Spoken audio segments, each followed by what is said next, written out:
Na po ay kinukumpuni na po nila tong ating marker natin ng ating galyon. Ayan guys, ulitin ko, ito ay gamit nila dito. Yung marker natin ay gawa pala sa granite. Talagang kakaiba, no? Kakaibang, kasi dati sa lapida lang po nila sa mga marmol, no? Ito ay maganda po ang pagkaukit. Kaya po ay kinabit na po nila Foreman Kanoy. Ang nilipat na po, medyo safe na po siya dito sa area na to. Hindi na po siya madadaanan ng tao. Nung nakaraan kasi talagang tinatamaan po siya sa walkway, mga kaibigan. Kaya ito yung dati, ngayon ay giniba na po nila. Ayan. At na-finalize na po nila na magiging okay na po tong galyon marker natin. Ayan po, ang barko po yan, nakaukit yan, barko, no? At gawa po sa tanso yan, tanso. Ayan guys, at maraming salamat po sa mga viewers natin. Meron po tayong mga bisita ngayon na darating. Alamin na lang po natin, no? Excited na po tayo na makita po ang ating bisita na pupunta po dito sa ating Esplanade at saka sa Plaza Mexico. Isa na po sa pinakamaganda talaga guys, kasi nasama po talaga siya doon sa ating package store. Itong ating Plaza Mexico, Esplanade, yung Pasig River. Ayan. Kumbaga ay talagang dagdag na po sa ating pasyalan talaga, no? Hindi lang pag pumunta ka ng Maynila, hindi lang Manila Zoo, Dolomite ang mapupuntahan mo. Mega Mall, yung tawag ito, Mall of Asia. Hindi lang po yan, Clark. Marami po tayong mapupuntahan na talaga dito. Isa na to, number 1 na po ang ating Esplanade, mga kaibigan. At ito po ay na po, niwi-welding na po nila, no? Pina-finalize na po nila itong ating galyon.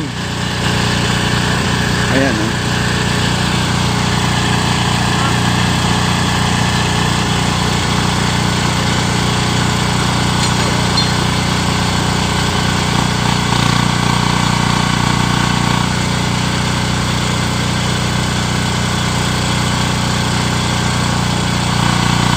At saka napakahirap ikabit guys, napakahirap ikabit yan. Lalo na yung marmol, yung granite, kasi ang granite ay gawa sa parang concrete siya na matigas. Hindi mo siya ma-welding. Iwan ko kung ano pong diskarte nila dyan, no? Hindi kagaya itong galyon ay gawa sa tanso, pwede siya ma-welding sa likod.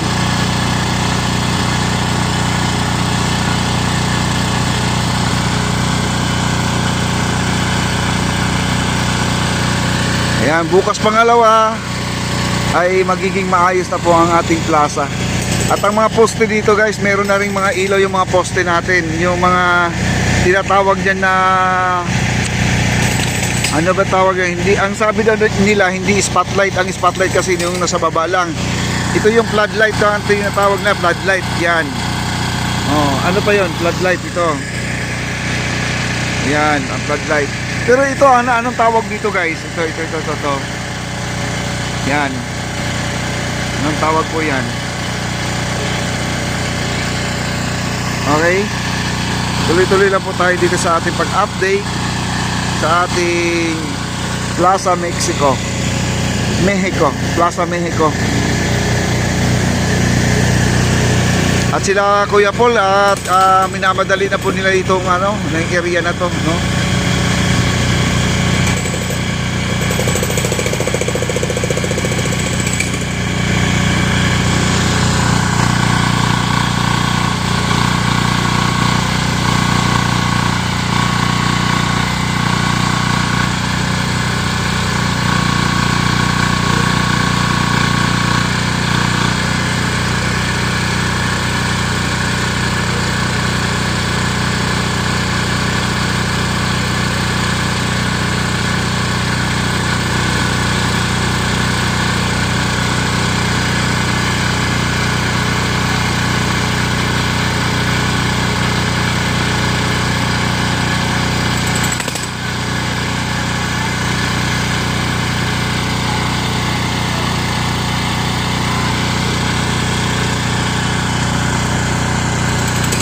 Maayos na lahat guys, maayos na, no? Malinis na.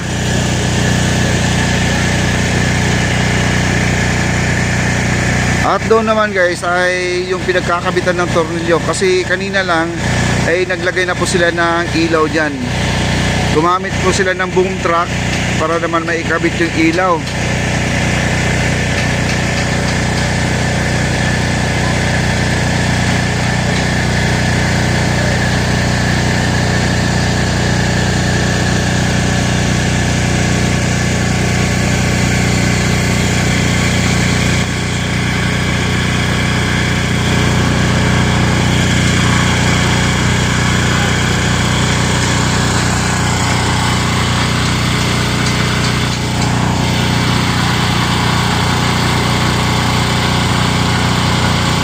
Kaya napakabigat yan guys nung nilipat nila yan.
Yun po ang silbi nilang kuryente guys. Wala po silang kuryente dito para sa welding machine. Bawal po sila gumamit ng kuryente sa national, no? Sila po ay gagamit po talaga sila ng generator.